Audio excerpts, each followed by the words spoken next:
জাদুটোনা কিভাবে নষ্ট করবেন। অনেক সময় আমাদেরকে ব্ল্যাক ম্যাজিক করা হয়, জাদুটোনা করা হয়। আপনি আপনার উপরে কেউ তাবিজ করেছে কিনা, কিভাবে আপনি জাদুটোনা নষ্ট করবেন, কারো কাছে যেতে হবে না, আপনি ঘরে বসেই নিজে নিজে এই জাদুটে নষ্ট করতে পারবেন। বিশেষ করে আমাদেরকে সতর্ক থাকতে হবে। অনেক সময় আমরা বিভিন্ন মানুষের কাছে যাই এবং আমরা সেখানে গিয়ে বলি আমাকে একটু হাজিরা করে দেখেন যে আমার ভিতরে কোনো জিন আছে কিনা। তারা তো ঠিকই, যদি জিন নাও থাকে আপনার উপরে জিন একটা চালান করে দিবে, এরপরে আপনার কাছ থেকে বারবার এই জিনের মাধ্যমে ডিস্টার্ব করিয়ে আপনার কাছ থেকে টাকা খাবে। এজন্য আপনি কারো কাছে যাবেন না, নিজে ঘরে বসেই আপনি আপনার জাদুটোনা দূর করতে পারবেন, জাদুটাকে নষ্ট করে দিতে পারবেন। বর্তমান সমাজে ম্যাক্সিমাম সময় দেখা যাচ্ছে যে আত্মীয় স্বজন, একেবারে কাছের মানুষগুলো আপনাকে জাদুটোনা করে আপনার জীবনটাকে নষ্ট করে ফেলবে। অনেক সময় দেখবেন কিভাবে বুঝবেন, আপনি অনেক সময় অসুস্থ হয়ে পড়ছেন, কিছুই ভালো লাগে না, ঘরে ভালো লাগে না, দোকানে ভালো লাগে না, ব্যবসায়িক প্রতিষ্ঠানে ভালো লাগে না, অথবা ব্যবসায় বারবার লস হয়ে যাচ্ছে, অথবা সংসারে কোনো শান্তি নাই, স্বামী স্ত্রীর ভিতরে ঝগড়া হচ্ছে, অথবা কোনো মেয়ের বিয়ে হচ্ছে না। এই ধরনের কারণগুলো হচ্ছে ব্ল্যাক ম্যাজিক করা, জাদুটোনা করা। এটা হচ্ছে তার লক্ষণ। জাদুটোনা করেছে কিনা তার লক্ষণ হচ্ছে বারবার অসুস্থ হয়ে যাওয়া, বিভিন্নভাবে আপনি অসুস্থ হয়ে পড়ছেন। মেয়েটার বিয়ে হচ্ছে না, বারবার পাত্র আসে, দেখে সবকিছু ঠিকঠাক থাকে, যেদিন বিয়ে ডেট দিবে তার কিছুদিন আগে বলে বিয়ে করবো না। এরকম অনেকে হয়, অনেকে আমাদের কাছে ফোন দিয়ে বলে। এটা হচ্ছে ব্ল্যাক ম্যাজিক, জাদুটোনার একটি অন্যতম লক্ষণ। এরকম লক্ষণ যদি আপনার ভিতরে থেকে থাকে তাহলে আপনি জাদুটোনা কিভাবে নষ্ট করবেন আজকে বলে দিব। আপনারা খুব সুন্দর করে প্র্যাকটিক্যালি দেখাবো ইনশাল্লাহ। আপনি দেখে এটা যদি প্র্যাকটিস করেন ইনশাল্লাহ, জাদুটোনা যদি থেকে থাকে তাহলে আপনি নিজেই এটা করলে আপনার জাদুটোনা কেটে যাবে। ব্ল্যাক ম্যাজিক করে আপনাকে কেউ ক্ষতি করতে পারবে না এবং এরপর থেকে আপনাকে কিছু আমল করতে হবে। আচ্ছা, আমি আপনাদেরকে দেখাচ্ছি। কলম আছে নাকি কারো কাছে? এই যে একটা কলম। সর্বপ্রথম আপনি যে কাজটা করবেন, প্রথমে অজু করবেন। অজু করে আপনি সূরাতুল ফাতিহা একবার পড়বেন, সূরা ফালাক একবার পড়বেন, সূরা নাস একবার পড়বেন, সূরা ইখলাস একবার পড়বেন। এরপরে আয়াতুল কুরসি পড়বেন।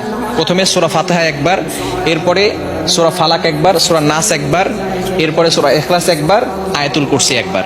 এটা পড়ার পরে এরপর আপনি একটা চেয়ারে বসবেন।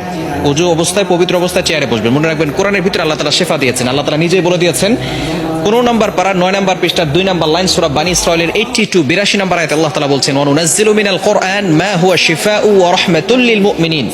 আমি আল্লাহ তাআলা মুমিনদের জন্য কোরআনটা শিফা স্বরূপ নাজিল করে দিয়েছি। প্রথমে আপনি বসবেন একটা চেয়ারের উপরে, পবিত্র হয়ে, অজু করে পবিত্র হয়ে তারপরে বসবেন। বসার পরে একবার সূরা ফাতিহা পড়বেন, এরপরে আপনি সূরা ইখলাস, সূরা ফালাক, সূরা নাস পড়বেন, এরপর আয়াতুল কুরসি পড়বেন। এরপরে আপনি 7 বার সূরা ফাতিহা পড়তে হবে। আউযুবিল্লাহ বিসমিল্লাহ সহকারে এই যে একটা ছুরি নেবেন ডান হাতে, এটা আমি পেন দিয়ে দেখাচ্ছি, আপনি একটা ছুরি নেবেন। ডান হাতে একটা ছুরি নিয়ে আপনি মাথার উপরে রাখবেন, এভাবে রেখে আউযুবিল্লাহ বিসমিল্লাহ সহকারে সূরা ফাতিহা পড়বেন। পড়ে আপনি ছুরিতে ফু দিবেন। ছুরিতে ফু দেওয়ার পরে এরপরে ছুরিটা শরীরের সাথে টাচ করবেন না। টাচ না করে আপনি একেবারে সোজা কপাল থেকে নাক বরাবর, বুক বরাবর 2 পায়ের মাঝখানে রাখবেন।